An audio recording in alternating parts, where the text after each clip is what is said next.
ما حاجه بتحبش كده. الانفلونسرز ليه وحيد؟ ايه اللي يفرق عننا بيننا وبين الانفلونسرز اللي انت بتقول عليهم ان احنا النهارده بنتكلم على امباكت؟ انت بتحط رايك ده، حتى لو عندك راي في نقد عايز حاجه تتحسن برضه هتاخد عليه الريورد. يعني انت بتاخد ريورد على رايك لو في نقد، بتاخد ريورد على رايك ان انت مبسوط، وكمان لو انت مبسوط والبراند ده فاتح لك ان ينفع تنزل ده على السوشيال ميديا تاخد ريورد كمان اكبر. انا محمد وحيد، الفاوندر لابلكيشن امباكتن ريفيو اب.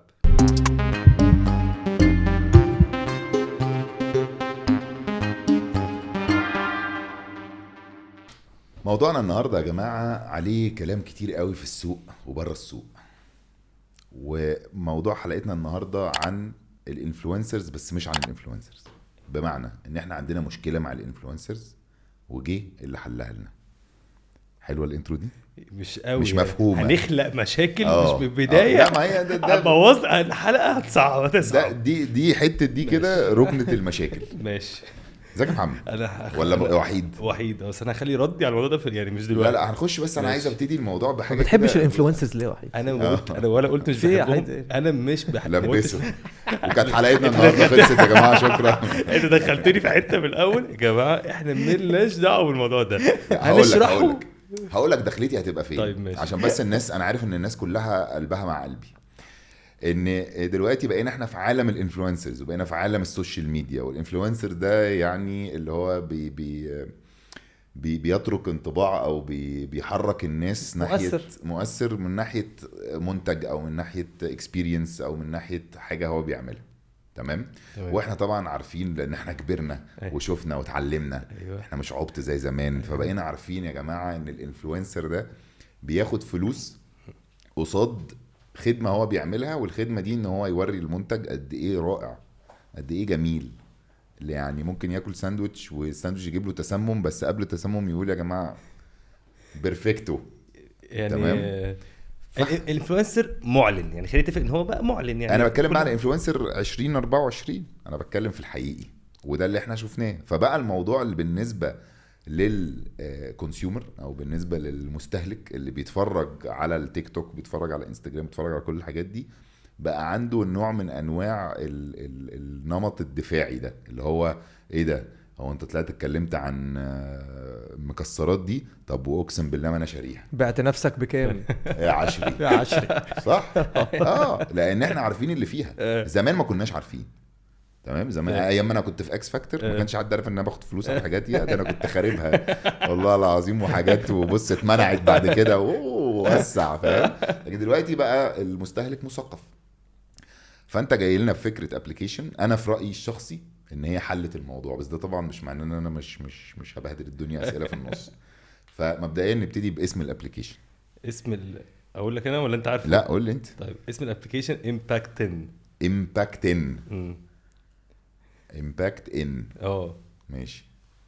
عندك حاجه عايز تخش ولا؟ لا انا عايز اعرف هو ما بيحبش الانفلونسرز ليه بس برضو.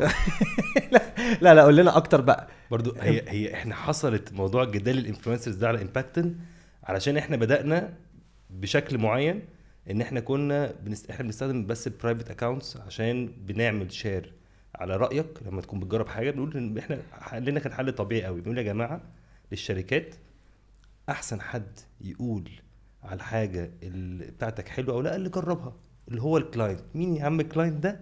اخترنا البرايفت اكاونت اللي هو على السوشيال ميديا، قلنا ده شخص طبيعي عنده صحابه وعنده اهله هيصدقوه. اوكي. فلو هو مبسوط يقول عليك حاجه حلوه وينزلها على السوشيال ميديا وياخد منك رول. دي كانت بدايه امباكت. طب انا هقول لك على حاجه لذيذه، عشان بس احنا دخلنا دبنا في الانفلونسر جامد ونسينا قص الموضوع.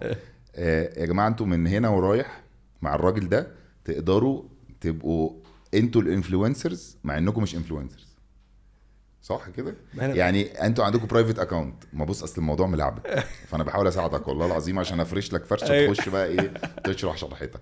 انت ممكن وانت عندك برايفت اكاونت وعندك 200 واحد من صحابك او حتى 20 واحد من صحابك وعندك برايفت اكاونت مش بابليك، تقدر تبقى على الابلكيشن بتاعته وتستفاد منها وتفيد الكلاينتس وتفيد المستهلكين. ازاي بقى؟ هقول لك. اول حاجه انت النهارده عندك امباكتن في ابلكيشن.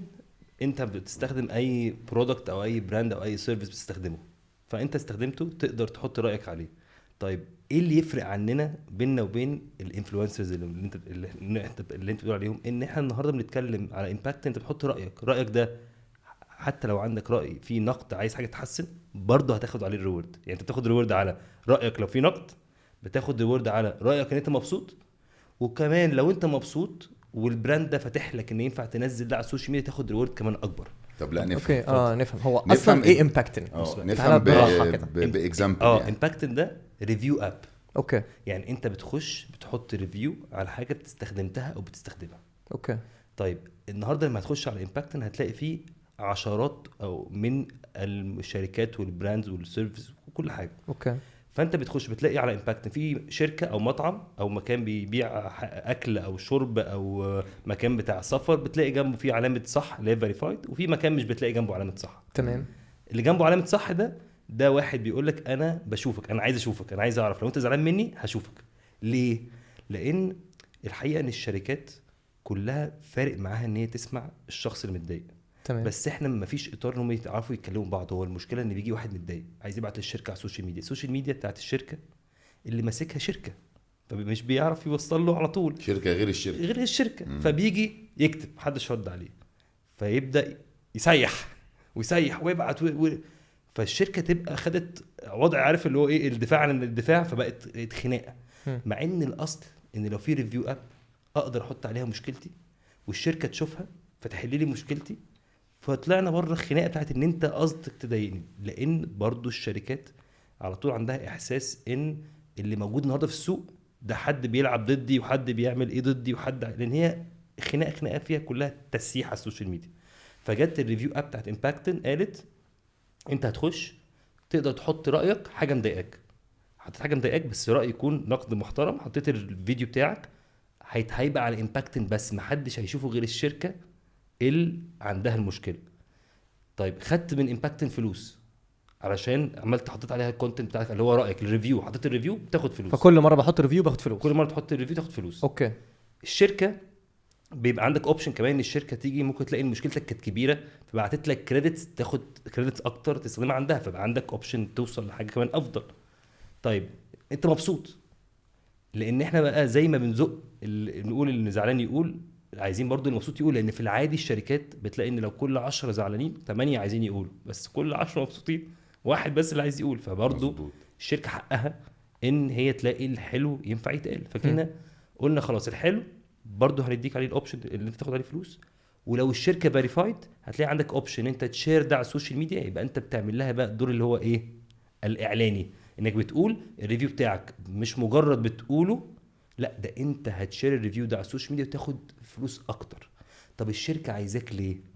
لان انت اهم واحد عندها، انت العميل ده صحابه زيه ينفع يشتروا، لو عرفوا هيصدقوه. فمن هنا دي الحته اللي بنلمس فيها مع الانفلونسرز. بس احنا بنقول لا، احنا بنتكلم على العميل الحقيقي مش المعلن.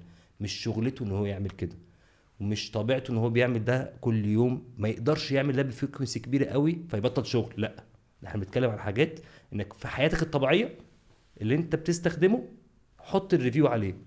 الريفيو عليه ده عندك كل الاوبشنز. ريفيو عندك فيه حاجه عايز تحسنها حطها، وهيجي لك هيبقى اقوى حاجه للشركه تشوفك.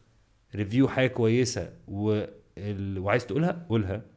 الشركه فيريفايد معانا معناها ان هي بتشوف الوحش بتاعك، هي مهتميه تشوف الوحش بتاعك زي ما هي مهتميه ان الحلو برضو يبان للناس.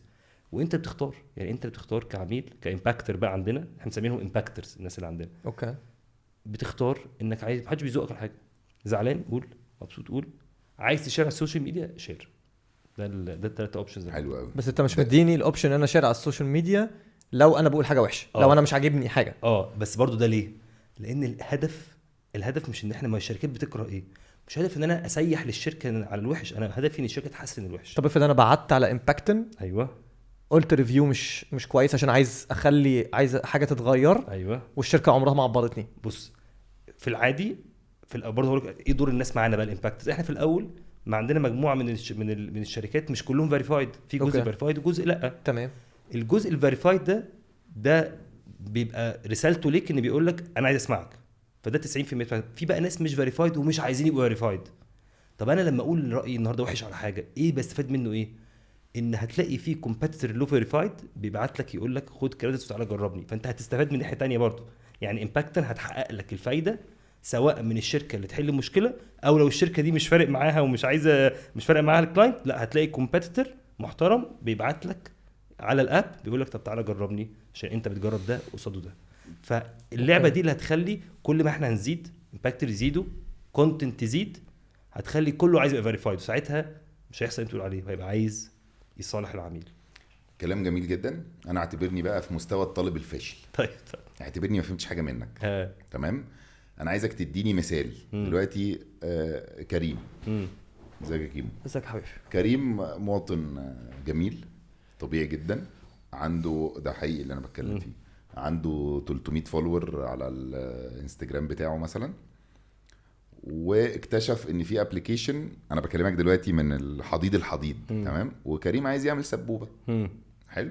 واكتشف ان في ابلكيشن كل ما يخش يقول حاجه حلوه ولا وحشه ولا بتاع هيكسب منها فلوس. تمام. فدلوقتي كريم هيروح فين مثلا؟ هيفتح الابلكيشن بتاعك، هيلاقي مطعم.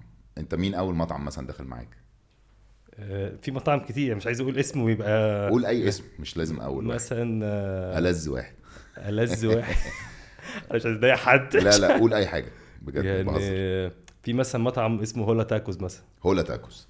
فدلوقتي كريم عايز فتح الابلكيشن، لقى هولا تاكوز. هولا تاكوز صح، ولا جنبه فيريفايد. ولا جنبه فيريفايد، ده معناه ان هو المطعم داخل معاك انت برضو في الابلكيشن، فبقى بيشوف اللي هيرأي كريم، بيشوف حتى لو وحش. كريم هيعمل ايه؟ هيروح المطعم ده عشان يجرب اكله. كريم هيبقى في المطعم، هيلاقي علامه امباكتن، هيفتح، او هو في المطعم بيفتح امباكتن باي لوكيشن، هيلاقي هولا تاكس طلعت له. هو طلب الاكل عادي، صور ودفع ثمنه، وهو بياكل الاكل، راح عامل فيديو انه بيقول ان الاكل ده الصوص فيه مثلا قليل. حلو. ده لو حاجه نيجاتيف، لو حاجه سلبيه بيحطها على امباكتن، بيحطها كفيديو كانه بيحط على تيك توك بالظبط. بيختار هولا تاكوز، هيلاقيها بعد كده بيقول انا عندي حاجه عايز فيدباك، عايز احسنه، بيدوس عليه، بيحط الفيديو شير، خلاص شير على امباكتن. حلو قوي. خلاص اتحط على امباكتن، فهيلاقي ان بيتاكد الاي اي من الفيديو ان هولا تاكوز اللوجو طالع، الشكل طالع، عشان يبقى حقيقه ان هو كان بياكل. ما ينفعش يبقى واحد قاعد كل يوم بيقعد يعمل ريفيوز لحاجات مش حقيقيه. الفيديو طلع فيه شكل اللوجو موجود ظاهر، وخد راح الفلوس راحت له على الوالد بتاعت امباكتن. الفلوس قد كده. الفلوس دي بيعمل بيها ايه؟ فلوس راحت له من الابلكيشن. الفلوس دي يا اما بيستخدمها في اماكن معينه ينفع يشتري بيها، يا اما بينقلها على سمارت والت زي فودافون كاش او كانه اخدها توتال على كبوته بالظبط. يبقى لازم رقم معين، يعني لازم تحول اول 300 جنيه في الاول في حاجه يعني.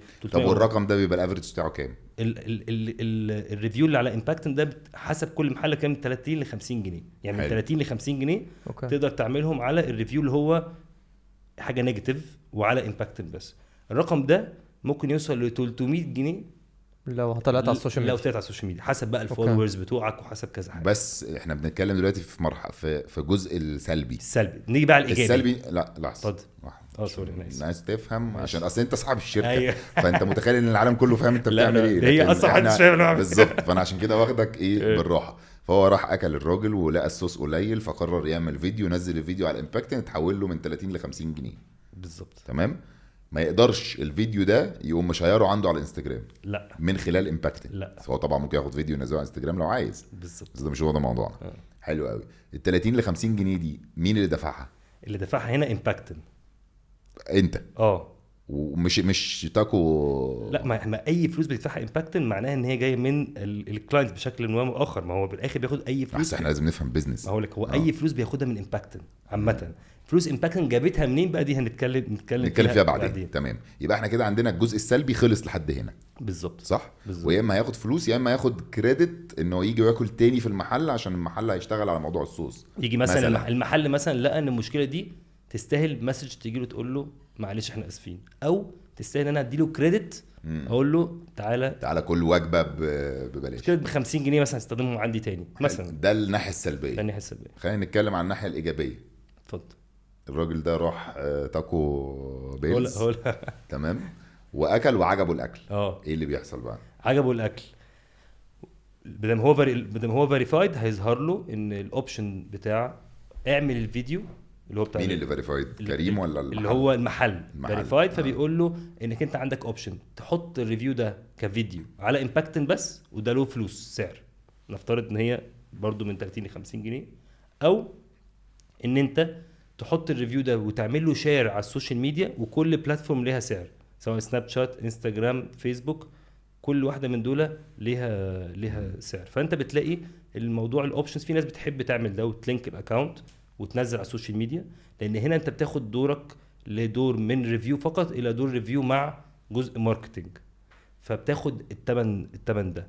بس في كل الاحوال انت مش بتعمل ده غير بعد في ريفيو حقيقي المومنت اوف كونسامشن، يعني في ان انت بتاكل بحاجه حقيقيه، او اشتريت حاجه جالها ديليفري فانت باكج موجوده. يعني لازم الفيديو بيكون بيوضح ان انت عملت حقيقي للاوردر ده واستخدمته، اكلته او اشتريته، بحيث ان انت تقدر يبقى اكسبتد وفلوس تجيلك. وانت بتعرف ازاي ان هو نزل عنده على السوشيال ميديا وهو برايفت اكونت؟ عندك على السوشيال ميديا بقى ليها كذا طريقه. بعد في السايكل بتاعه السوشيال ميديا في كامبينز بتبقى بينزلها على طول، ان هي بتنزل من عندنا، يعني هي انت بتدوس شير، والشير ده بينقلك على السوشيال ميديا من جوه عندنا. فالصوره دي احنا بنبقى اتراكت، لان انت مش بتروح على السوشيال ميديا تنزلها، انت بتدوس من خلال الابلكيشن بتاعتك. دي الصوره اللي بتنفع تاخد على الفيديو ده، بتدوس شير من عندي، بتروح مودياك على انستجرام ونازل، او توديك سناب شات وتنزل، مش بتروح هناك تنزلها لوحدك.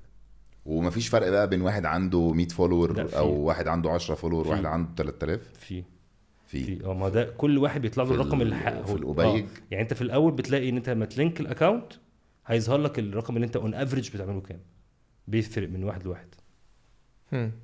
وبرضه خلي بالكم مش كل واحد بيشوف كل الشركات، يعني كل سيجمنت بيشوف الحاجه اللي تنفعه، يعني ليها كذا حاجه.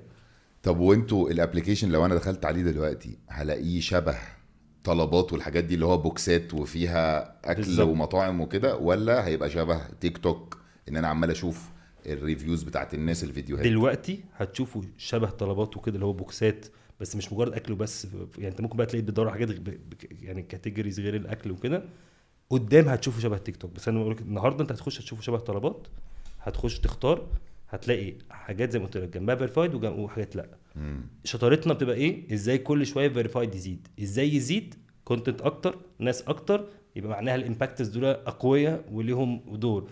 وهنا بصراحه برضو ان الشركات اللي بيفرق معاها ان هي تشوف الراي النيجاتيف والبوزيتيف بصراحه برضو كتير. يعني خلينا نتفق ان اللي انا شفناه مع تجربتنا، لا الناس مهتميه. يعني احنا زمان كان عندنا بوزيتيف بس. مع كام احنا زمان كان عندنا بوزيتيف بس زمان. والبوزيتيف بس كنا مثلا ممكن في الشهر نتعاقد مع 10 شركات. لما بقى في بوزيتيف ونيجاتيف بقى ممكن 30 شركه في الشهر. يعني بص الفرق قد ايه. عشان هو بالنسبه له ان انت مثلا كانك عامل له كويستشنير او ريبورت او ريسيرش، فهو بيخش يشوف فعلا راي الناس منه. خلي بالك هو عنده داشبورد بتطلع له كل حاجه، عنده كونتنت بيشوفها اون سبوت. يعني انت بتحط ريفيو مش حلو او في حاجه عايز تحسنها، هو بيشوفها، هو بيشوف الحلو، هو بيشوف كم واحد عمل شير، بيشوف كم فيو جات له من الحاجات دي على السوشيال ميديا. فهو عنده، احنا عندنا سيستم كامل. فتخيل انت بقيت قاعد قدامك بقى في زي خط دفاع، ان قبل ما الشخص ده يفكر ان هو يهاجمك هو بيجي يقول لك انا اتضايقت من كذا. وفعلا في ناس كتير بتبقى متضايقه، بمجرد انك تقول لها اسفين مش هيحصل تاني بتبقى كفايه. يعني في حاجات كده. بس اللي كان موجود قبل كده كانت الشركات فاقده الثقه في الريفيوز اللي بتيجي مكتوبه، لان برضو التكست المكتوب ورا الكيبورد ممكن يبقى كومبيتيشن جايب 20 واحد على انت بتشك فيه. لكن لما يبقى فيديو ريفيو انت بتبتدي تصدقه، لان هو شخص حقيقي. لما تلاقيه واكل الاكل موجود بتصدقه. فالشكل النهارده اللي بيتقدم للشركه عن طريق امباكتن، والشكل اللي اليوزر بقى بيعمله علشان يوصل صوته، هو متصدق اكتر وحقيقي اكتر. وده اللي احنا بنحاول نعمله. فلما زودنا نيجاتيف الشركات بقت معانا اكتر من ما كانت بوزيتيف. بس انا ايه اللي يمنعني ان انا اروح نفس المكان كذا مره واعمل ريفيوز عشان اعمل فلوس؟ بص كل حاجه بقى ليها فريكوينسي وليها ارقام كده. يعني مثلا انت هتعمل ريفيوز كل شويه وحشه علشان تاخد فلوس. لا وحشه او حلوه، مش قصدي ان حتى لو انت مثلا واحد بيعمل وحش بس هتلاقيها انه يعني في الجوريثم معين، في نسب. لو انت بتقول على كل وحش يبقى انت شخص قصد ان انت احنا مش عايزين الشخص اللي يبقى هدفه ان هو يفضل يطلع فلوس من بس حاجات نيجاتيف ويفضل يتصالح.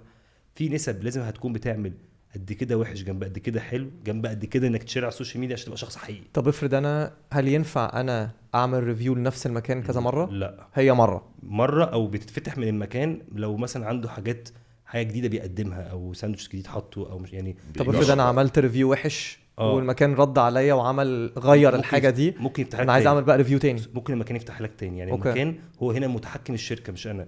يعني في واحد مش بيبقى عايز الكونتنت غير مره واحده منك، سواء اي ريفيو انت بتحققه. في ساعات هو بيقول انا هاخد منك كونتنت مره كل شهر. يعني في الاكل والشرب ينفع تعمل كونتنت كل شهر، بس في برودكتس متصنعه ما هو بيصنعها هي. فالمكان هو هنا اللي بيتحدد الفريكونسي. يعني مش هتلاقي، يعني في كامبينز هتلاقي عندك جراي فيدد كده، دي خلاص مش هتفتح لك تاني. وفي كامبينز هتفتح لك تاني. طب لا يا ريس، لا ما تقلقش فانت النهارده، فهو نفس الراجل اللي هو واخد اللي عامل كليمنج للبيج، حلو، اللي هو زي ايا كان المطعم، حلو، دخل وعمل خلاص اتفاقيه معاك وهو دلوقتي فيريفايد. هو اللي بيقول انا ادي ليا، انا بدي كل واحد حق ان هو يعمل لي ريفيو كم مره بالظبط. هو اللي بيحدد ده. هو اللي بيحدد، والفرق بينهم قد ايه. اوكي. ودلوقتي النهارده لما بيجي هو ده زي بالظبط لما بيبقى واحد عنده على جوجل، انت بتبقى اوريدي حاطط كل المحلات، بالظبط. انت اوريدي حاطط الكلام ده من قبل ما انا اخش، بالظبط. وانا لازم اخش كشركه اقول الصفحه دي بتاعتي. ايوه زي بالظبط في جوجل كده. أيوة. لما انا بخش اقول انا دي صفحتي بالظبط. تعمل كليم يعني. بالظبط. هو بيجي بياخد الاكونت بتاعه مننا.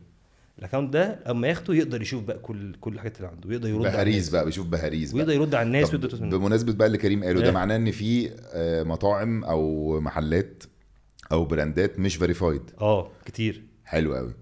لما انا اخش على حاجه مش فيريفايد واعمل ريفيو هاخد فلوس برضو؟ هتاخد فلوس من امباكتن. انا بستفاد ايه بقى كامباكتن؟ ليه بعمل كده؟ لان من كل ما الكونتنت هتكتر انا هعمل ايه؟ هروح للشركه. اما طبعا اقول لها بصي، اقول له يا ابني معايا ريفيو ادي الريفيوز الحلوه وادي الريفيوز الوحشه اهي. انت عايز الحلوه علشان تعمل لها شير، الناس تعمل لك ماركتنج، والوحشه عشان تحسنها. تعال خد الاكونت فاعرف اجيب تاني فلوس. فالفكره ان ما ينفعش اقول انا الكونتنت هي اللي بتسبق على طول، الامباكتر عندي هو اللي يسبق مش الشركه. فانا بقول للناس لا، خشوا وحطوا الريفيوز بتاعتكم حتى لو انا مش عندي متعاقد معاه. برجع اعوض كل ده. برجع اعوض كل ده ازاي؟ لان لو انا معايا كونتنت وجيت لك وقلت لك بص اهو الوحش اهو وهو الحلو اهو، انت مصلحتك ايه؟ لو الوحش ده بجد حقيقي خلينا نقول مصلحتك انك تحسنه، ولو الحلو ده عايز الناس تشوفه. فانا كأب بحقق لك الاثنين دول. ينفع ده الناس تشوفه وده يتصلح. يعني هو لو مش فيريفايد وانا عملت حاجه ريفيو حلو ليه ما اعرفش اشيرها على لا خلاصيص. لا.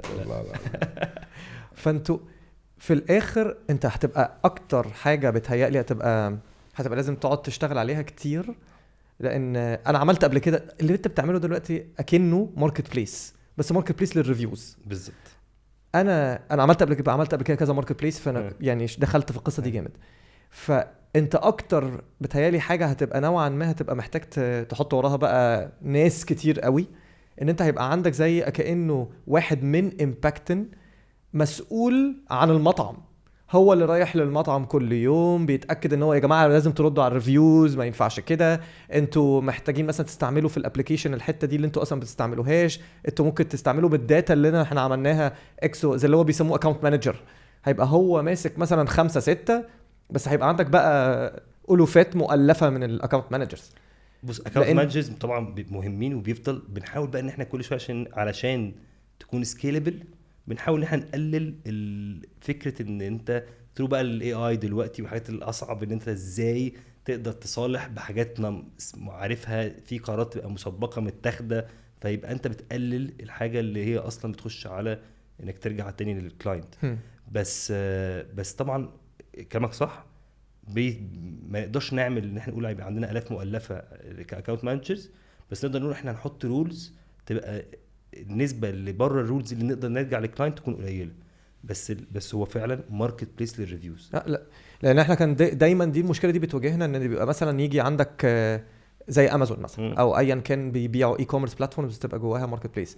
يجي النهارده يبقى الراجل البياع ممكن يعمل فلوس اكتر من كده مليون مره، او يستعمل حاجات اكتر من كده مليون مره، بس هو ده الراجل الشاب اللي جوه عنده نسي ابديت البتاع ده، ما حدش دخل يرد عشان هو ما عندوش واحد معين قاعد بيرد على الناس بتوع امباكتن. فلازم يبقى حد من عندك يبقى عمال يكلمه يقول له على فكره تبع عندك 50 ريفيوز ما حدش رد عليهم، على فكره تبع عندك 200 ريفيو ما حدش رد عليهم، فيبتدي يضطروا ان هو يعمل كده. الفرق بس الموجود عندنا ان اوريدي الامباكتر بيكون استفاد حتى لو ده ما حصلش. طبعا امباكتر قصته خلصانه، هو اصلا بالنسبه له كشخص طبعا انا حاجه انا وانا ماشي في حياتي العاديه قلت دي شايف حاجه ناقصه فانا اوريدي استفدت. الاكسترا مايل حتى لو ما جالوش خلي بالك هو بقى هو خد حاجه ما كانتش موجوده. الفرق اللي انا بقوله ايه النهارده، احنا ليه بندي الناس فلوس او ليه بنقول الناس خدوا فلوس؟ لان قيمه الابلكيشن دي هي عدد الناس والكونتنت اللي بيطلع طبعا ترافيك.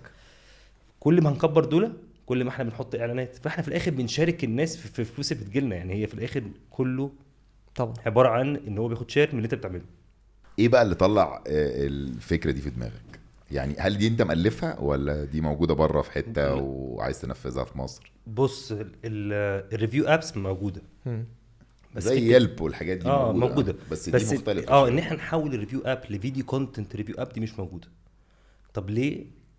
انا في الاخر يعني عارف ليا حلم كده ان انا عايز ابقى عملت حاجه فعلا ينفع تكبر وتكبر قوي وتبقى موجوده في يعني في موبايلات الناس كلها. النهارده لو رحنا مثلا مش هقول لك امريكا، لو رحنا السعوديه مش هتلاقي ابلكيشن طلعت من مصر موجوده على موبايل حد في السعوديه، ممكن تلاقي العكس.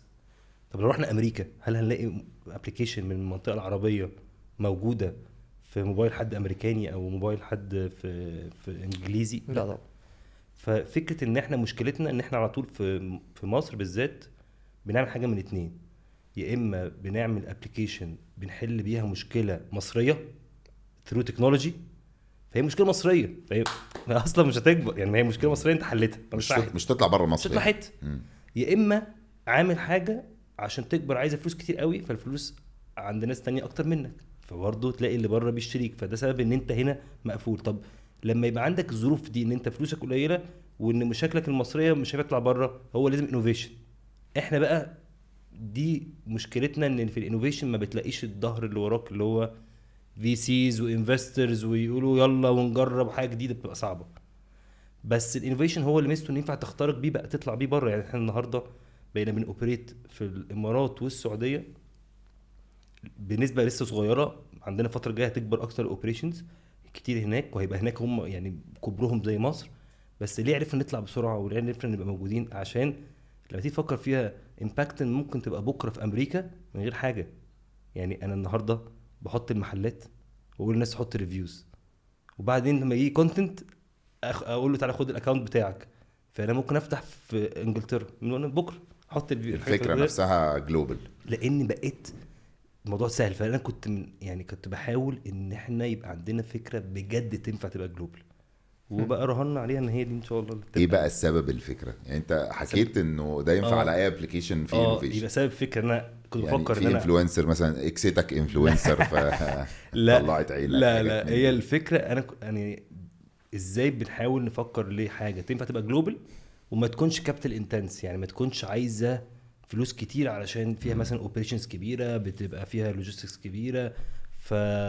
فبقى تدرس بقى ماركت كده وشوف لحد ما لقيت الثغره في الحته دي يعني. بس انت على فكره هي هتبقى كابيتال، انت هتحتاج فلوس ملهاش اخر. خلينا بقولكش لا، بس انت احتياجك للفلوس هيكون في الوقت اللي انت شايف فيه النور. انت طالع تجري هو شايف النور يعني هي يعني تقدر تبقى بتقول ان هي ممكن تروح بيها الحاجات وتعمل نقطه نور كده في كل بلد بفلوس قليله. بس امتى الوقت اللي انت عايز تبقى فيه؟ يعني هي عيب امباكت وميزتها ان هي زيرو يا هيرو، يعني مفيش في النص. انت اما تبقى حاجه ما حصلتش، وده ان شاء الله يعني ان شاء الله تبقى حاجه ما حصلتش وتفتكرنا. بس انت برضو ما ردتش على سؤالي. الفكره ليها بذره تمام، اصل انت ما قعدتش طلعت ورق قلت الله الماركتس، انا مش عايز اقول البذره عشان هترجعنا الاول دي ريفيوز اقول حاجه هترجعنا الاول خناقه الحلقه، بس مش عايز اخشها. بالعكس قولها لي عشان اقتنع. مش عايز اخشها ازاي؟ عشان الناس تتعلم. سوق ب$16 مليار. انهي سوق؟ خش لي بقى في الارقام بقى، العب لي بقى. سوق الانفلونسرز ب$16 مليار. حلو. انا جزء كبير منه انا بشوف ان يعني انا رايي الشخصي انا بقول في انفلونسرز بجد انفلونسرز، في كونتنت كريتورز بجد كونتنت كريتور، وفي لا. حلو خلاص. فانا اللي بشوفه ان الناس الحقيقيه هي اللي تستاهل فلوس الشركات دي اكتر، ده رايي. فمن هنا شايف اللي هم مش شغلانتهم، اللي هم مش شغلانتهم بس هم مؤثرين على في وسط دايرتهم، على وضع بالزبط. حقيقي. بالظبط. فالناس دي انا في رايي ان 16 مليار دولار رقم كبير قوي، ودول ما ياخدوش منه حاجه. فاللي انا جيت يعني قلت طب ما نعمل حاجه ان الناس اللي هي العاديه اللي هي الكلاينتس الحقيقيه تاخد جزء كبير من الفلوس دي بس. فجينا عملنا زي عشان كده لما جينا قلنا ليه عملنا الريفيو يبقى فيديو ويبقى كونتنت، عشان هو بياخد الناحيه الثانيه كونتنت. فهو الشركه عايزه كونتنت وعايزه يوزر جينيتد كونتنت حقيقيه، فبقينا بنحقق له ده.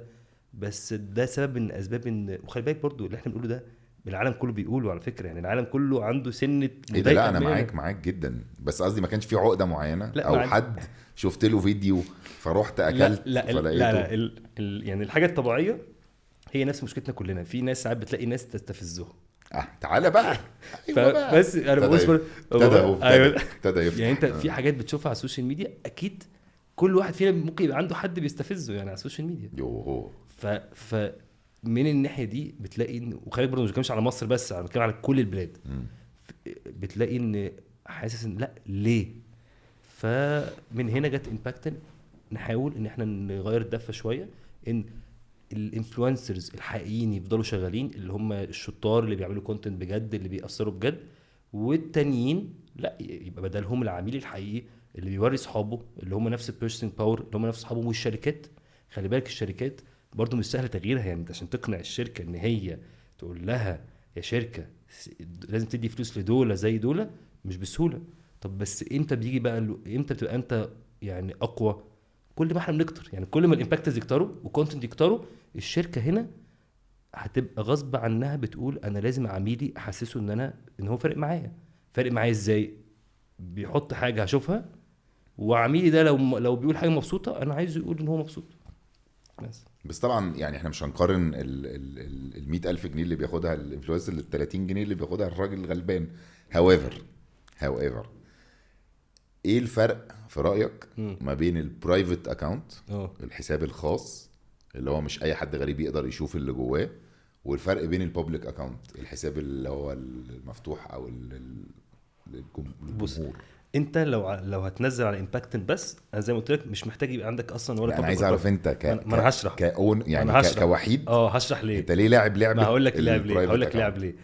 اول حاجه انت كباسل لو انت اصلا عندك مشكله مع حد، عندك مشكله مع اي حاجه اشتريتها، في مشاكل ما تستاهلش انك تنزل على السوشيال ميديا وتلاقي الموضوع كبر، صح ولا غلط؟ فامباكتن بتديك الفرصه ان انت كباسل ينفع تخش على امباكتن وتنزل رايك سواء حلو او وحش من غير ما تحط على السوشيال ميديا. فانت هنا بس ما انت لو كبرت لا صحيح. انت هنا مالكش بقى بابليك او برايفت، خلاص انت هنا بتنزل على امباكتن بس. انا ليه بقول امتى برايفت؟ لازم لما تيجي تشير على السوشيال ميديا. ليه؟ البابليك ده شخص، انا هاخد انت مثال بقى، انا هفضل ماسك فيك يا باشا شرف. انا ممكن اجيب لك النهارده مثلا شركه مواسح حلاقه تيجي تعمل معاك ما تاكلش، انت عندك هتلاقي 80% بنات بالظبط. جاي تعمل ايه؟ الحمد لله هذا مفضل. طب حاجه تانية هل انت تقدر يا باس تقول لي انا اسف معلش ملك ايه دي عايز ايه عمال فتحت لا حسيتك مش انا راجل متجوز يا عم سيبني في حالي 1% بنات انا عندي واحد بنت 1% كانت غلط كنت هركبك الغلط بس لحقت نفسك.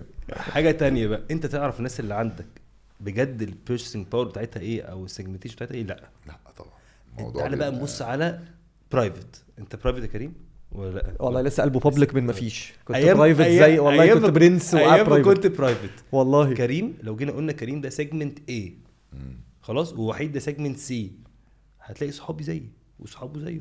فلما انا النهارده بسيجمنت كريم بروح اقول للشركه ايه؟ انا عندي 1000 من كريم عندهم كل واحد 50 فولور، عندي 50,000 واحد ايه كلهم بوتنشال كلاينت للشركه حقيقي.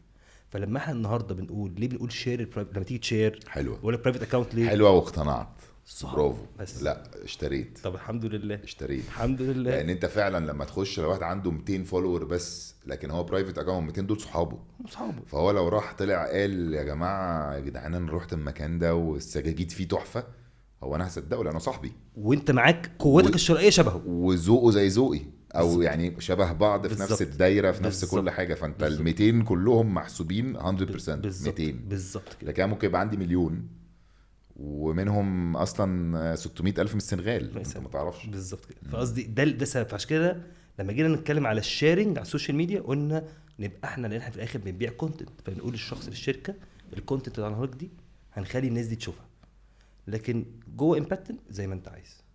فده سبب البرايفت اكاونت وده سبب ان احنا لغايه دلوقتي ماسكين فيه. خلي بالك احنا كل شويه جوه الشركه عندنا في خناقات على الموضوع ده افتحها اقفلها كل شويه بنقعد ندرس ونبص اكتر لحد النهارده احنا شايفين ان لا دي ايدج قوي جدا انك بتقول برايفت يعني كل فيو حقيقيه كل كومنت حقيقي كل حياه حقيقيه.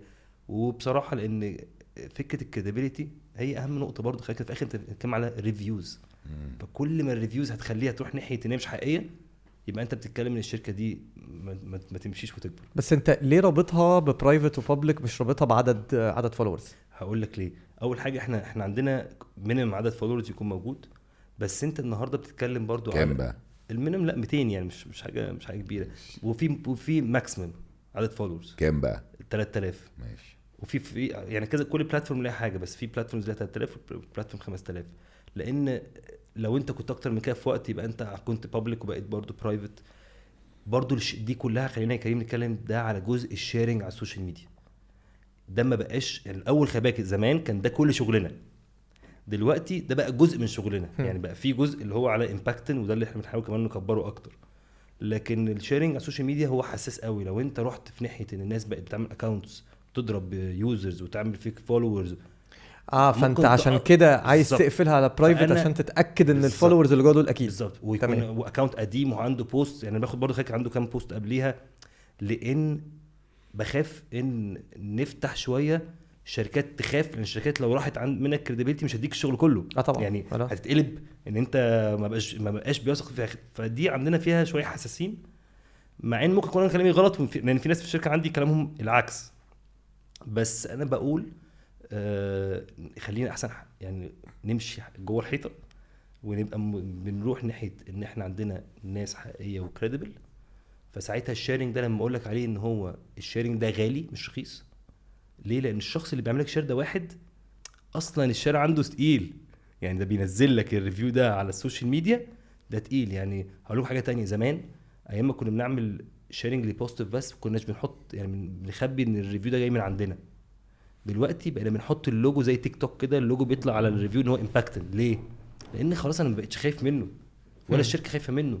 زمان الشركه كانت خايفه تقول انا مع امباكتن عشان انا كده بزق الناس تقول الحلو بفلوس. دلوقتي لا الشركه بقت اللي معانا دي بالعكس دي شايفه عايزه تشوف الوحش وعايزه تشوف الحلو وعايزه تحسن الوحش وعايزه تخلي الحلو يعمل شير. فبقى الريفيو اللي بيجي من امباكتن بقى عليه علامه امباكتن. فانا بقول لكل الناس انا جربت ده وانا واحد ذكي انا بستفيد من الحاجه اللي بجربها وانا مبسوط منها وبقول لكم جربوها. وفي نفس الوقت انا نفس الشخص ده لما حاجه مش بتعجبني بخش اقول مش عجباني وبرضه بستفيد. فده شكل الامباكتر اللي احنا بنحاول نخلقه دلوقتي. طب وايه ارقامكم لحد دلوقتي؟ بص احنا السنه اللي فاتت وايه اللي انت في فوركاست او ايه اللي انت مخطط له ان يبقى؟ احنا وصلنا ل 50,000 امباكتر. 50,000 دول ريجسترد يوزرز عندهم. احنا بقى المهم عندنا فولورز بتوعهم احنا بنتكلم على 1000 اون افريج 1000 فولور لكل امباكتر. بتتكلم في حوالي 50 مليون تقريبا. في بقى دوبليكيتس كده بنتكلم في 30 مليون واحد. ده بنأثر عليهم النهارده فعلا. طيب الناحيه اللي وراها بقى هل احنا عايزين نوصل ايه؟ النهارده عايزين نوصل ل 250,000 واحد في مصر خلال السنه الجايه دي. يعني نبقى بنقفل 24 250,000 واحد بين اوبريشن السعوديه والامارات. لا لحظه عايزين ايه؟ نوصل ل 250,000 امباكتر. لان احنا زودنا كمان سناب شات اخر 2024 يعني.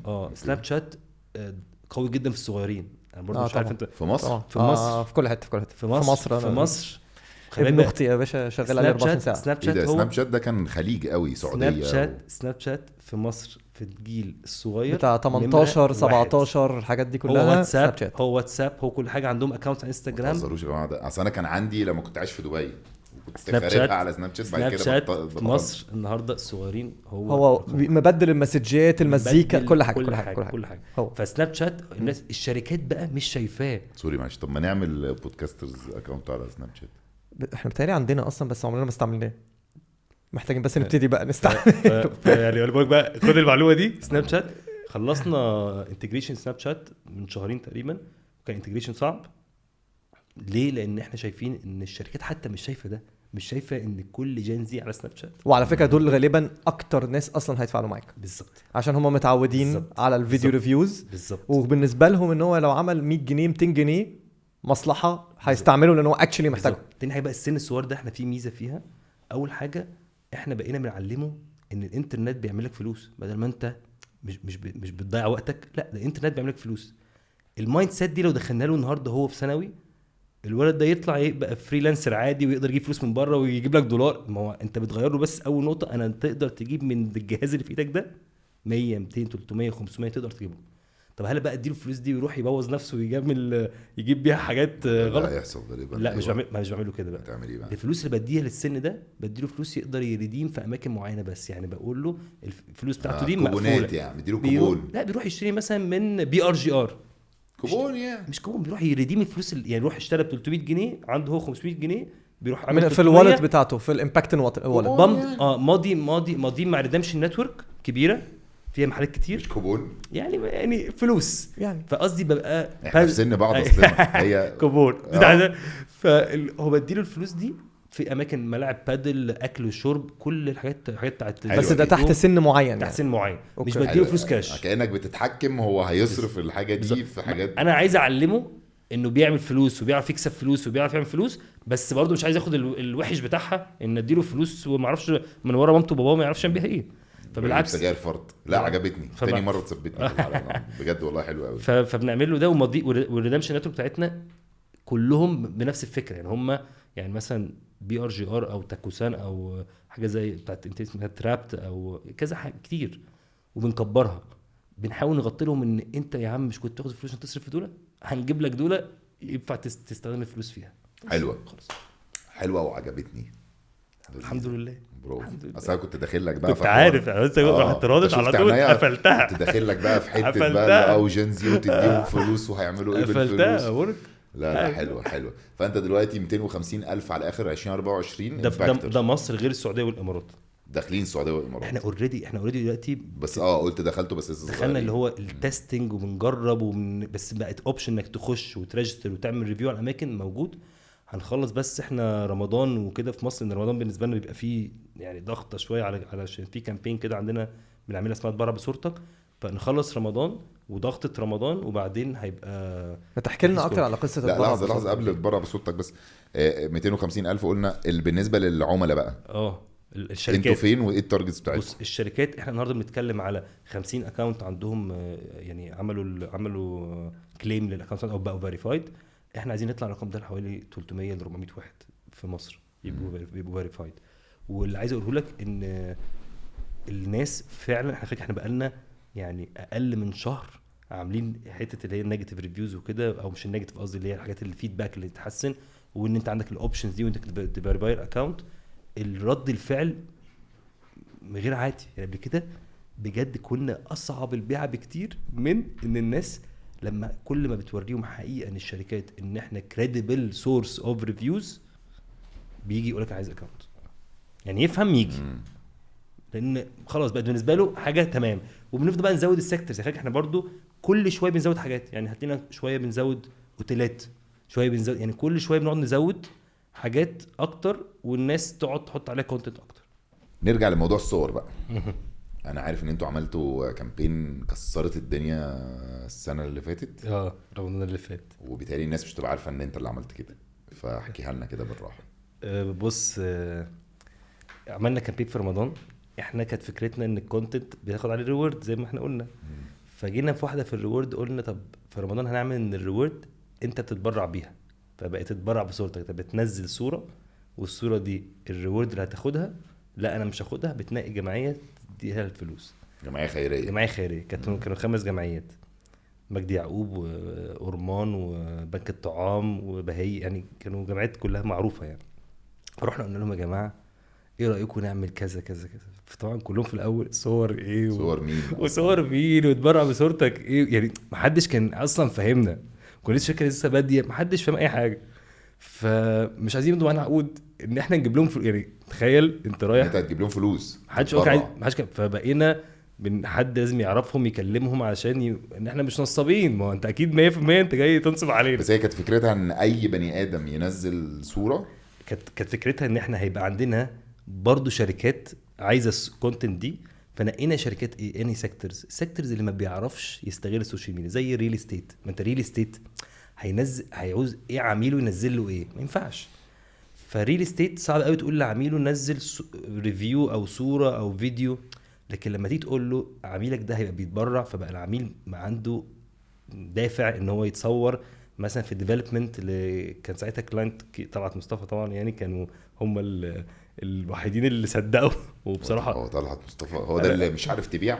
لا في الاخر لا طلعت مصطفى. قصدي طلعت مصطفى هو الوحيد اللي احنا الاول كنا بنبني مع الجمعيات، كان نروح لهم بالجمعيات.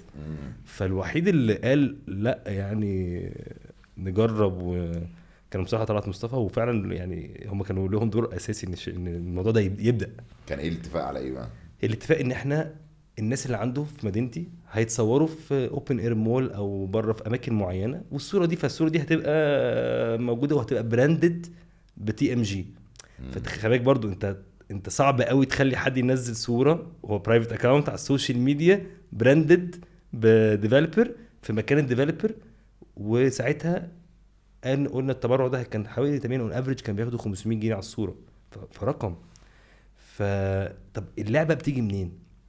اللعبه كانت بتيجي ان على طول السي اس ار بادجتس قليله مش كبيره لو انت قارنتها بالماركتنج بادجتس. فاحنا بنلعب اللعبه دي بنعرف ناخد فلوس من الماركتنج بادجت عشان احنا بنجيب له عميله اللي هي لعبتنا الاصليه، اللي هو بيخلي الكلاينت ينزل كونتنت يوريها الناس اللي شبهه فينفع يشتروا. فبقينا بنطلع من الماركتنج بادجت، فبقينا بنعرف نطلع فلوس. وطبعا الجامعات كلها يعني ده كان السنه اللي فاتت طبعا الظروف وحشه، خلي بالك الناس الدنيا غاليه، بيبقوا عايزين فلوس اكتر علشان يعرفوا بس يمنتينوا العدد اللي بيدوله. يعني الجمعيات دي عامله دور مش عادي، بس الظروف كلها بتصعب طبعا. ودلوقتي برضه مواقف بتاعت اللي هي بقى غزه او كده، مصر برضه خلي طبعا انا الموضوع هناك صعب جدا، لكن انا عايز اقول لكم ان برضه مصر الوضع فيها برضه صعب. يعني الجمعيات دي مهمه قوي الناس تقف معاها، يعني من اللي احنا شفناه بقى. ما اكيد فان احنا النهارده الجمعيات دي اصلا بتساعد غزه كمان، بتساعد والناس وهي عليها بقى دلوقتي يعني عليها الدبل اللي هي عايزاه، عايزه هنا وعايزه هنا. ما تقدرش الجمعيه تقول مش هعمل هنا. فاتبرع بصورتك بقت حاجه اساسيه. طلعت مصطفى احنا وصلنا لتقريبا 7.5 مليون جنيه من 8800 صوره. فانت بتخيل الرقم 8800 واحد بقى فيه ولاد صغيرين في مدينتي كلهم. في مدينتي كانت في مدينتي اخوك برضو هو عنده يعني مصطفى بلد يعني. لا هو تحت مصطفى انت بتتكلم على اجمالي مشاريعه فيها تقريبا مش فاكر 500,000 واحد ساكن، ولما يخلصوا 1.5 مليون واحد ساكن. انا يعني ده رقم خيالي. فهو عندهم حاجات كتير قوي ناس تصور فيها. فالمهم بدأنا فعلا هناك، وكانت اللي تشالنج الناس تفهم ازاي. فقلنا في الاول طب ما تيجوا نقول للسيلبرتيز يتبرعوا بصورتكم، اللي هو ينزل صوره والصوره دي يبقى بيقول في كابشن انا اتبرعت بصورتي، انت كمان ينفع تتبرع، ننزل امباكتن وخطوات كذا. فقلنا ايه حد يكلم حد نعرفه ينزل صوره، ده ينزل صوره، ممكن متوقعين 3-4 فاهم بالعافيه. مره واحده لقينا انا عايز وبرضه حقيقه مفيش واحد كان عايز مثلا جنيه، مفيش. الموضوع ده كله محدش خد منه، مفيش في البرع صوت محدش خد فلوس خالص. الجمعيات الخيريه يعني الجمعيات الخيريه بس خد فلوس، مفيش حد اي حد كله متبرع. فحتى الجمعيات الخيريه اخذت طلعت مصطفى ولا دفع؟ وانت انا ظبطت الدنيا. انا ظبطت الدنيا واستفدنا كاب يوزرز برضه عشان اقول الحقيقه. لا مع مينيمم اويرنس ويوزرز صراحه. جت الفنانين قلنا لهم لا احنا عايزين نتبرع لكم بالنيابه عنكم. برضه طلعت مصطفى اللي بيدفع بس حاطين رقم رمزي، هو ما كانش فارق معاهم رقم، بس عايزين يبقى ده الفكره ان هو كمان بيتبرع وبيجي له رساله من الجمعيه اللي اختارها الفنان ان هو بيتبرع عليها. وكل واحد تصور صوره بيجي له رساله من الجمعيه اللي هو اختارها. انت بتخش تصور صوره تختار على الاب انا عايز اودي ده لمجدي يعقوب، تروح مختار على مجدي يعقوب يجي لك بعديها بيوم او يومين مسج مجدي يعقوب شكرا لاشتراكك في حمله البرع. فكانت كلها كانت كريديبيليتي عاليه جدا. الجمعيات شايفه في سيستم عند الجمعيات بيقول لها انت ليكي فلوس قد ايه، سيستم عند طلعت مصطفى بيقول له انت عليك لكل حد قد ايه. فالموضوع كان عارف مكشوف وبصراحه الحمد لله نجحت قوي وبقت كامبين انيوال عندنا وبنبسط قوي بيها لان هي لذيذه وحلوه. والسنه دي برضو هنعملها في رمضان الجاي لسه بنشوف مين بقى لسه يعني لسه هنعرض. هو يعني كده هيبان الفتره الجايه مين وارقامها ايه وهل في سيكتورز تانية او لا لان هي بدات تبقى ليها حجم. بس انت ممكن تخش تدخل فيها اكتر من واحد ممكن مش لازم بس كده اول مره ما كانش حد مصدقنا غير المجموعه بتاعت مصطفى يعني. دلوقتي اعتقد الموضوع هيبقى سهل. وطلعت مصطفى كان متخيل الرقم الخزعبلي ده. بص هقول حاجه بصراحه هم متعودين على الارقام الكبيره هناك يعني مش بيتخضوا من الارقام الكبيره بس هم متعودين على ارقامهم كبيره يعني متعودين على الارقام الكبيره. بس اعتقد ان هي كانت تجربه ناجحه يعني الحمد لله قوي اللي فاتت دي وتكرارها. انا متوقع المره دي مثلا هنلاقي سيلبرتيز اكتر بكتير بتساعد وهنلاقي شركات اكتر بكتير عايزه لان في الاخر زي ما قلت لك احنا عاملين لهم تريكه ان احنا بنجيب فلوس من الماركتنج بادجت. يعني الناس بتقول ايه طب احنا ليه بننزل صوره على السوشيال ميديا ايه فكرتها؟ لا ما هو انت لما بتعمل كده بنعرف ناخد من البادجت التانية اللي هي كتيره.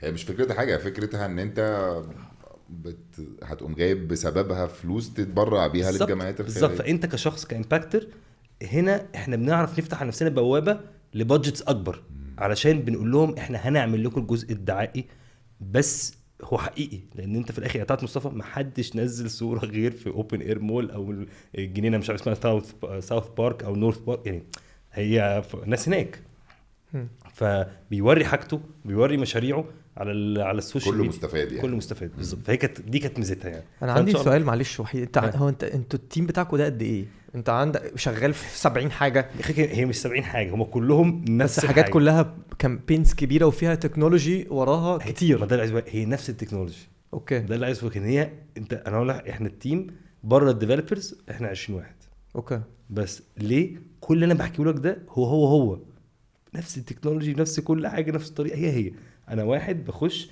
هلاقي في رمضان بيطلع لي في ترندنج اتبرع بصورتك بنقيها بلاقي الشركات اللي معايا بختار الشركه الريفيو بتاعه عامل ازاي بتصور بنزل بختار الجمعيه بس وخلاص. الفرق بين دي وباقي كله ان انا بختار تروح فلوس الجمعيه. انت معظم التيم بتاعك ديفلوبرز ولا مين؟ الديفلوبرز قد بقيه التيم. احنا عندنا ماركتنج سيلز اوبريشنز احنا كلنا 20 بلس الديفلوبرز يعني تقريبا 12 واحد كمان. انا كمان اصلي بسال السؤال ده لان اللي انت بتعمله دلوقتي في حته الريفيوز دي حاجه على حد علمي وصح لو انا غلطان انا ما شفتهاش قبل كده ان حد يبقى عنده ريفيوز كلها فيديو مش تكست. انا ما شفتش حاجه كده. مفيش فيديو كونتنت ريفيو اب مفيش. فحتى لما كانوا بيعملوا ابس كانوا على مصر ولا في العالم؟ في العالم مفيش فيديو كونتنت ريفيو اب. في ابس يعني يلب ينفع تحط عليه فيديو جوجل ينفع تحط عليه فيديو بس هو مش فيديو كونتنت ريفيو اب. مش هشرح لك الفرق. شفت فيسبوك كان والريلز فيسبوك والفيديوز والريلز قبل انستغرام كان فيسبوك ينفع تحط عليه فيديو بس هو مش فيديو كونتنت اب لحد النهارده. ايوه تويتر ينفع تحط واكس ينفع تحط عليه فيديو بس هو مش فيديو كونتنت اب. تعالى بقى انستغرام وتيك توك وكده دول اللي هم فوتو فيديو كونتنت لو بتفتح تلاقي الوش كله السكرين كلها صوره. ده نوع الاب. احنا بنتحول من الريفيو اب اللي بنعملها النهارده ان هي تبقى كلها فيديو كونتنت اللي هنوصل للشكل اللي احنا بنتكلم عليه ان هو فيديو كونتنت. التيم ده كله في مصر؟ في جزء في الديفلوبرز مش كبير في امريكا لان مثلا يعني اللي احنا بنديفلوبه دلوقتي انك تبقى بتسكرول كده الفيديوز كده وتعدي كده بسرعه ده موضوع يعني مش عشان كده انا بسالك على فكره لان هو اللي انت بتعمله ده مش سهل خالص. فده بيتعمل دلوقتي بس ده مش حاله الاب ده بقى الفيتشرز الجديده اللي نازله بس ده مش موجود. ده بنعمله بشكل بره بس تيم بقى جوه امباكتن. اوكي وده النقله الطبيعيه لينا بقى عشان كده بنقعد ناخد كونتنت لان بعد كده الامباكت هيشوف كونتنت بعض ودي هتبقى هي دي يعني هي دي الخبطه. فانت نص التيم هنا او جزء من التيم هنا وجزء من التيم في امريكا. بالظبط جزء صغير في امريكا ومعاك حد ماسك التكنولوجيا كلها. واحد في يعني واحد وحش معاك وحش يعني ده لازم اصلا هو ده وحش هو ده اللي هيقوم الدنيا اما هيوقعها. مصري بس يعني بقاله 14 سنه في امريكا وعمل حاجات كده قبل كده يعني مش عايز اقول بس عشان هو لا قصدي بتكلم بس هو في الاندستري يعني لا في حته يعني فوق خالص يعني ايلون ماسك لا مش ايلون ماسك قصدي كديفلوبر يعني ايلون ماسك الغلابه ايلون ماسك لا قصدي ان هو في حته الديفلوبمنت هو في مستوى تاني يعني فهو زي اكبر حاجه عندي سؤال ليك كانتربرينور مصري ايوه جميل ايوه بعيون زرق كده، ربنا يخليهم لك. اخبار السبورت او المسانده من رجال الاعمال واصحاب الاموال الطائله في مساعده الستارت ابس المصريه. بص ايه النظام؟ هقول لك سهله بتتهاجموا؟ ما انا هقول لك عشان انا يعني هطلع نفسي بره بقى الموضوع ده، هتكلم من نظره تانية. ليه؟ لان لا، الحقيقه رجال الاعمال بقوا بيستثمروا في ستارت ابس. احنا وضعنا شويه مختلف. ليه وضعنا شويه مختلف؟ لان الستارت ابس اللي موجوده في السوق هي اللي هي كتيره، اللي مثلا انت على طول متاخر عن مثلا ساوث امريكا ب5 سنين. فمثلا لما بتشوف ايه اللي في ساوث امريكا مشي بقاله يعني ناجح بقاله 5 سنين، يبقى ده اللي جاي الريجن بتاعتنا هنا. فعلى طول هم متعودين على كده، سواء في سيز بيستثمر فيها رجال اعمال او رجال اعمال على طول بيستثمروا. فانت النهارده بتيجي تقول مثلا ايه، انا نوع التجاره ده هخليه ديجيتالايزد، فهشتري عن طريق الاب، ففي بضاعه شاريها وبضاعه بايعها وبضاعه هي الحاجه في منتج ملموس في الاخر. ملموس. فهو بيستثمروا وبقوا موجود، بقى جزء من البورتفوليو بتاع رجل الاعمال الكبير هو الستارت ابس. احنا عندنا مشكله بسببنا. ايه هي؟ ان احنا حاجه مش ملموسه، ان احنا جايين نقول احنا عايزين نخترع. فهو بالنسبه له لسه ما وصلناش لنوع المستثمر في مصر، بالذات في مصر. دلوقتي النهارده يعني في السعوديه بقى فيها، بس هو اصلا العكس. امريكا هم مش هيستثمروا معاك غير لو حاجه كلها مش ملموسه بالظبط كده اصلا بقى. امريكا القصه مختلفه. هو على طول بيبقى كلامه ان ليه هنا. وده خلك ده يعني ده حصل لي فيه فيلير قبل كده بسبب ده برضو. يعني انا متعود ان انا عايز اعمل حاجه كده، فخد وجعها. فانا بس الفيلير الاولاني اللي حصل لي بقول ان ده كان سبب من اسباب النهارده في امباكتن في حاجات ما بعمل. يعني عرفت خلاص ان انا غلطت في دي ودي ودي ودي ودي. ايه بقى الفيلير ده عشان الناس تتعلم؟ انا عملت قبل كده، كنت عامل ستارت اب كانت كبرت اسمها مشاوير، ما اعرفش تفتكروها ولا لا. انا عارفها شور. مشاوير دي كانت 2010. مشاوير دي كانت اول ما كانش لسه في ابس، ما كانش لسه في اندرويد فونز. كنا بنتكلم هوت لاين وتقول له انا عايز كذا كذا كذا، اللي هي زي في مليون شركه دلوقتي. وكانت في الاول لما عملناها كانت الناس بتتريق عليا، الناس بتقول مين اللي دي بلد الدليفري، مين هيجي فيها دليفري. كان في سي زمان موجوده بس اسمها اتغير دلوقتي، فكانوا بيقولوا لي مستحيل يعني. المهم كبرت والناس استخدمتنا، بس ساعتها كانت التكنولوجيا كانت غاليه، ما كانش في كلاود اخد عليها كنت عندي السيرفرات بقى شاريها. كان عندي البي دي ايز دي، ما كانش فيه اندرويد فون. فالبي دي الواحد ب 10000 جنيه سنه كام؟ في 2010. فالمهم عملت واشتغلنا وتشاري كل الموتوسيكلات، كانش لسه في اوبر وكريم، فما كانش في فكره ان انا ازاي اشغل موتوسيكلات مش عندي. فكنت الجدول كده يلاقي ان في هنا انت عايز هنا 100 اللي هو طياره اسمه 100 واحد بيسوق موتوسيكلات، وبعد كده 50 فتتعين 100 8 ساعات عشان الساعه اللي عايز فيها 100. فكانت بدري عن وقتها. وحتى ساعتها لما دخلت معايا انفسترز كانوا فيهم ناس كويسين، يعني ناس ماليا اقوياء، بس الستارت ابس ما كانش حد فاهمها. فلما كنت انا بشتغل واصرف واشتغل واكبر، احنا كنا نمره واحد.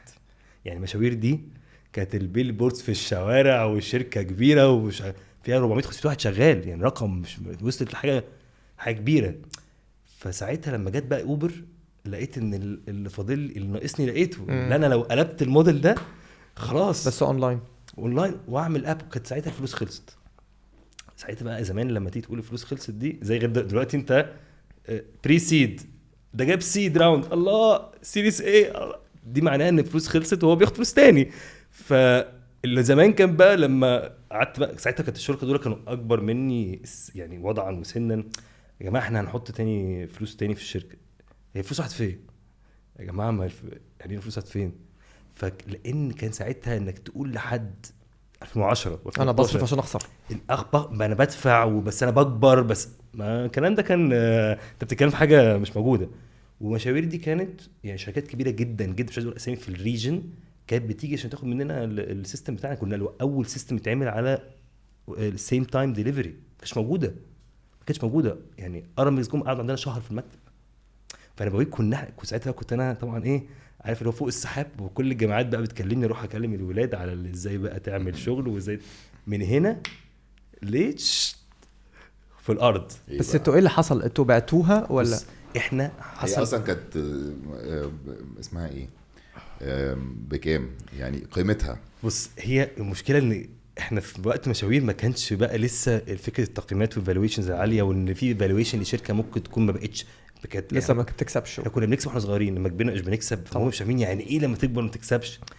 اللي حصل ده لما اتحولت انا الماينورتي، وكانت الشركه معموله في مصر، والقوانين اللي هي ما فيش قرارات واخدها ان انا اقدر ماينورتي اتحكم واقدر ارفع راس مال، فعطلنا يعني عطلنا في وقت ان احنا مش عارف تاني ارجع الشركه والمها، واضطريت في وقت ان انا اشتري من الناس، يعني بدل ما احط فلوس جوه الشركه واكبرها ان انا اشتري من الناس عشان مش عايز مشاكل. فكانت غلطات، وكنت صغير وكنت مضغوط، فجينا بعنا منها جزء وبعناش جزء، وكان ممكن نكمل. يعني 2014 انا فاكر احنا لو يعني كانت تكمل، لكن خدت بقى من هنا ايه اللي انا اتعلمته بقى، اللي عايز اقول لك في الفيلير ده ايه، ان ما جيت. بس هو مش فيلير، لا مش قصدي، ما هو فيليرز، ما برضو هو فيلير تو اكزيت بالظبط كده. هو انت ما عرفتش بس تبيعها في الاخر بالرقم اللي انت عايزه، بس ده مش فيلير. ما قصدي هو بقى، ما انت بتتكلم على سوق ما بيفهمش، كان ساعتها ما بيفهمش بقى ده. لما جينا في امباكتن كل بقى ده بقيت عارف اللي هو بقيت عندي حساس قوي لاي غلطه تاني، خلاص في حاجات اتعلمتها، وفي حاجات لما بقيت بقول ان دي كانت احسن تجربه ليا، هي مشاوير. خلي بالك احسن تجربه ليا. بس الغلطه كانت ايه؟ ان انت ما اتفقتش مع البارتنرز. في كذا غلطه ان لما البارتنرز حتى زي في فرق في النهارده لما مثلا عملنا شركه امباكت مؤسسه في هولندا، فمش كل انفستر له قرار انه يوقف ويعطل. دي واحد، انت لازم الفاوندرز يكون هم اللي بيقدروا يتحكموا في اللي يقدروا يسوقوا، علشان ساعات بيبقى قرارات مش سهله ان حد يفهمها. تاني غلطه التيم، انا كنت اشطر واحد في التيم الموجود، مش بسمع حد. كنت صغير برضو مش بسمع حد. دلوقتي انت بقيت بتفكر انك تجيب ازاي احسن واحد في كل حته، اللي هو احسن مني لازم يكون احسن مني في كل جزء. فبرضو ده الحاجه الثالثه، ان حتى الانفستر، نوع الانفستر اللي يكون معاك في الشركه، ودي نقطه بقى مهمه لاي حد بيعمل ستارت اب.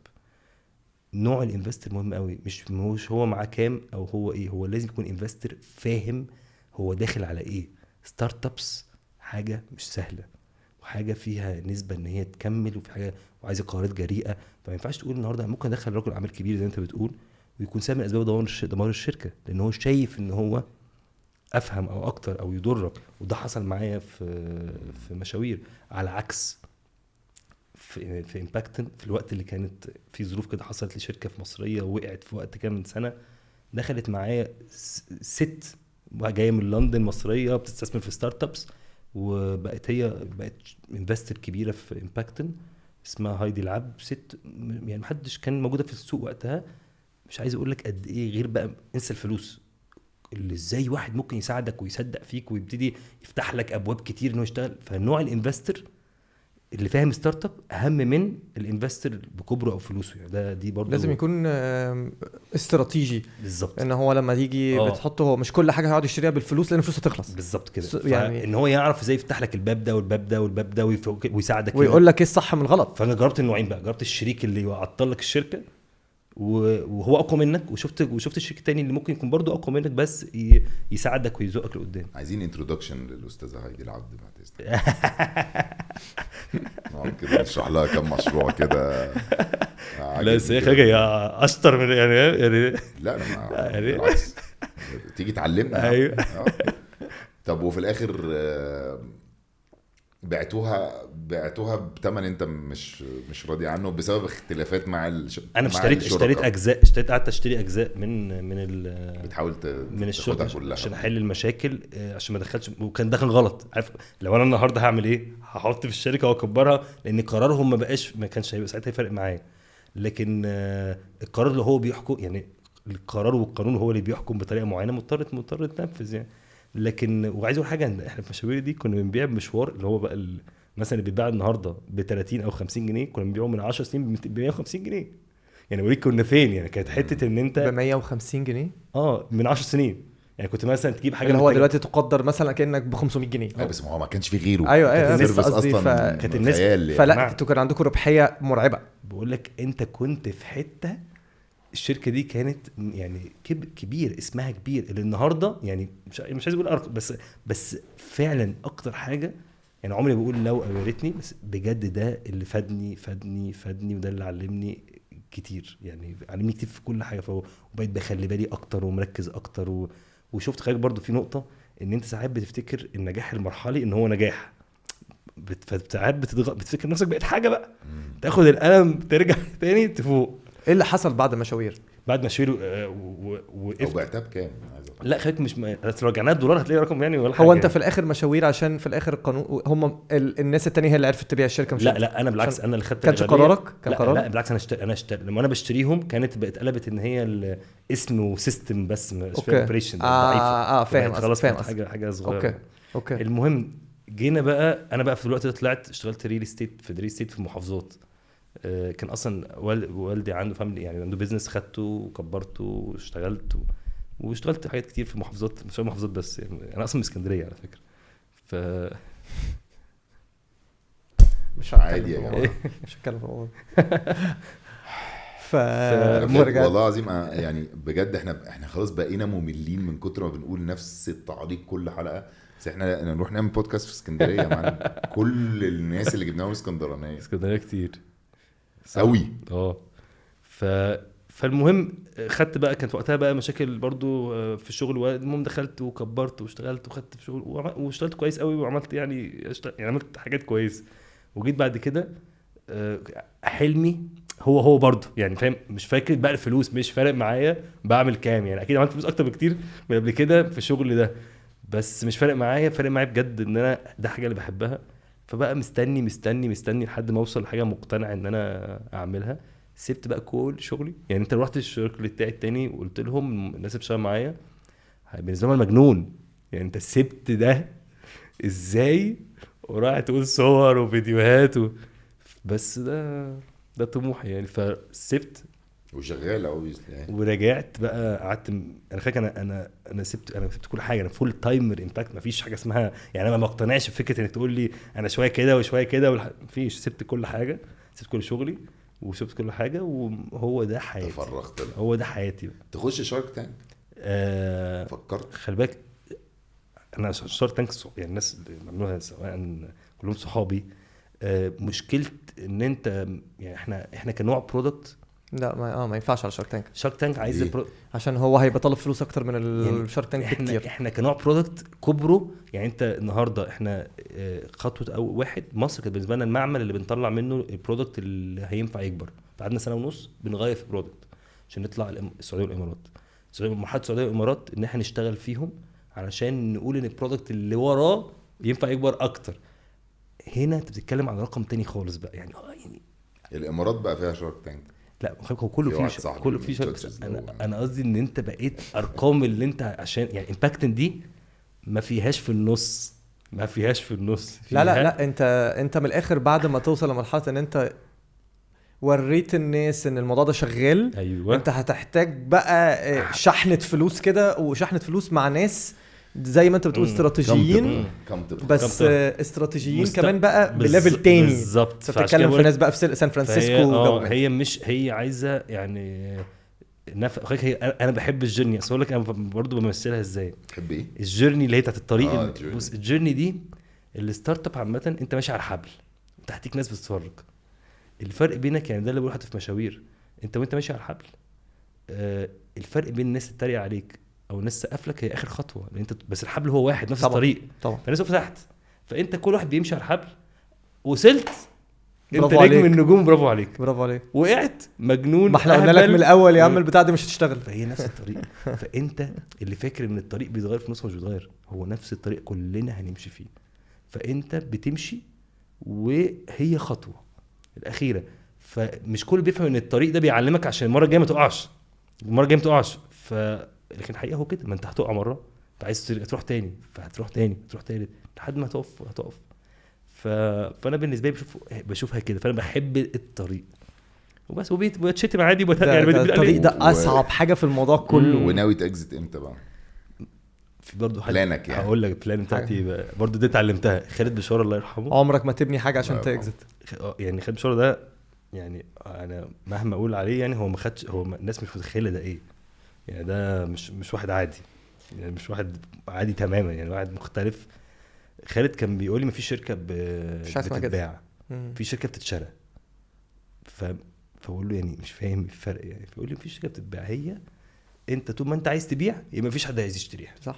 الشركه انت مش عايز تبيع والناس عايز تشتريها فانت بتشتغل في الشركه دي ان انت لكن عمرها ما هتتباع. اللي بيشتري منك ده بيحط لك حاجه عشان ياخد منك قرار فمن ساعتها هدي تقول لي من ساعتها وانا عمري والله ولا عمري فكرت في الاكزيت ولا عمري فكرت اكزيت بكام. انا هدفي للشركه دي تبقى بروفيتبل تكسب من اول يوم، مش عاملها علشان تبقى ان هي بتفضل ما تبقاش بتحرق في فلوس، هي تبقى بروفيتبل وتكسب وتكبر. وعمري ما فكرت في حياتي في اكزيت او لا، هي شركه عاديه. ما هي المشكله ان انت لو بتفكر ان انت عشان بتبني حاجه عشان تبيعها انت هتقعد تشوف بس الناس عايزه ايه بالزبط. وتقعد تعمله شكلا بالظبط، بس هو من جوه في فاضي بالظبط. فالشركه نفسها مش مبنيه على اساس، هي مبنيه على منظر. ايوه. طب وفي حاله المستثمر ايه رايك انه يبقى عايز تستثمر؟ داخل يستثمر عشان انت عايز تستثمر؟ عايز تستثمر؟ لا اوريدي بستثمر بس وانا بدخل في البيتش بتاع الشركه بيبيع لك الاكزيت. بص اول حاجه بصراحه انا بس بخش في ستارت ابس، انا مش بخش اشتري اكزيت، انا بخش اشتري، انا فعلا بخش اشتري فاوندر طبعا. يعني انا ما هو ده اصلا يعني هو ايوه بس مش كل الانفستر يقدر يخش يشتري فاوندر. لما ده بقول لك بقى في واحد بيخش ب 0.01%. مش قصدي ما تشتري فاوندر، يعني انت بتراهن على الشخص ده حتى لو ب 0.1%. انت بتراهن عليه حتى ب $1000 وال1000 ممكن تبقى $10,000. لكن وخلي بالك يعني الفكره ان الفاوندر ده ما هو برضه لو هو داخل بيبيع لي اكزيت امتى، انا مش عشان انا جربت بقى انا مش هصدقه. طب معلش بس نتكلم بواقعيه شويه مش انتوا الاثنين بس سخنتوا في الحوار ده. انا دلوقتي راجل مستثمر ورايح شركه كبيره، او انا مآمن ان الشركه دي هتبقى كبيره جدا في يوم من الايام. بس في نوع الاستثمار اللي هو بتاع الاكزيت. ايوه تمام، اللي هو بتاع البيع. ايوه ده انت اصلا ما بتاخدش اي حاجه في كل السنين اللي انت بتقعد بتدفع مبلغ محترم. ممكن تقعد تدفع تاني بس يعني let's say ان هو دفع $100,000 مبلغ يموت اي حد لو هو في حته معينه. ممكن يقعد 12 سنه ما ياخدش دولار، ما ياخدش جنيه. تمام، لحد ما الشركه تتباع. فانت يعني انا دلوقتي داخل استثمر، ازاي مش هفكر في الاكزيت؟ هقول لك ليه. الاكزيت لو الشركه نجحت الاكزيت هيجي ليها، هيجي للشركه بس عشان هي نجحت. فانا بخش في الشركه دي اللي ممكن تقعد 12 سنه علشان لما تنجح هتعمل فلوس. فانا اصلا هي اللي بتعمل فلوس. الاكزيت ده بقى ده مش انا مش داخل عليه، انا داخل عشان هدفي الفلوس هي الاكزيت. لا انا هدفي ان الشركه دي هتنجح، نجاحها يعني هيحقق فلوس، ارباح. علشان لو هي مش هتبقى مربحه ما حدش هيجي يشتريها. هي برضو العصر بتاع اللي حصل الفتره اللي فاتت دي ده عصر انتهى. اللي هو فكره بقى ان ممكن شركه تخلص حد يقلب ده مش موجود، يقلب حاجه بدري ومعظم الشركات دي على فكره فشلت بعد ما الناس اصلا افتكرت. فانا بقى بنصحك نصيحه لما تيجي تستثمر ممكن تقعد 12 سنه ما تاخدش فلوس، بس استثمر في شركه وشخص يعرف يخليها بروفيتبل، ساعتها هيجي الاكزيت. وبعدين هو في حاجه من الاثنين، ما هو انت اما لو انت عايز تحط فلوس عشان تاخد فلوس دلوقتي او تاخد فلوس قريب، انت المفروض تحط فلوسك في اسهم، انت ما تحطهاش اصلا في ستارت اب. انت هتحط فلوسك في ستارت اب، ده معناه ان انت ناوي بتخاطر بمبلغ وانت حاطط في دماغك ان مثلا في نسبه 80% ان انت مش هتشوفه تاني. فانت قاعد ممكن كمان مثلا 6-7 سنين تبقى اصلا الشركه بقت ناجحه كفايه ان هي بقت بتدخل ارباح، فبتوزع ارباح على الناس اللي عندها اسهم جوه اللي انت واحد منهم. يا اما ان انت هتقول طب انا مش عايز الفلوس دي، انا بقى واحد مش فارق معايا خالص الفلوس دي، لا طب انا هخش في حاجه مخاطرتها اكبر واكبر كمان، بس لو نجحت ساعتها الحل الوحيد عشان تنجح انها ممكن تتباع يوما ما، بس لازم تبقى ناجحه في النص. فهي ليها يعني انواع. قبل الاكزيت انت الفكره في النجاح ان الشركه تكون داخل فيها عشان تنجح، مش عشان الشركه تتباع. مفيش شركه بتتباع، في شركه بتتشرى. احفظ الجمله دي. مفيش شركه بتتباع، في شركه بتتشرى. بالاسكندراني بتتشري بقى حلو. خلاص مرضي الحمد لله. عندك اي نصائح او لا اسئله؟ اتفضل. انت عندك اي اسئله؟ انت عندك اي؟ انا خلصت كده كل الكلام اللي عندي يا راجل. انا حاسس لسه عندك. انا حكيت. بص انا حاسس ان انا كنت كتير قوي. لا عادي براحتنا. ده بودكاست بقى عادي. فكره وحيد نورتنا. ده انا بجد مبسوط قوي بالاب وبالستارت اب بتاعتك اللي فكرتها مختلفه. ويعني احب الانفلونسرز شويه. مش يا عم انا بتخلي بص انا حاسس ان انا هطلع من الحلقه دي يعني فاهم يعني ربنا يستر والله. انا هو اللي قال، انا بس كنت باكد على كلامه. لا انا بحبهم وبالعكس محتاج انت محتاج الامباكتورز يقفوا في ظهرك. ده اللي انت محتاج. شكرا يا جماعه، يعني فعلا كانت لذيذه قوي. نورتني حبيبي باسل. يا كريم. سلام. العائله ولادي. امباكت. واحد من ولادي برضه. مشاوير. لا علمتني يعني. الانفلونسرز. حبايبي. طب الامباكتورز بقى؟ لا دول بقى حبايبي اكتر.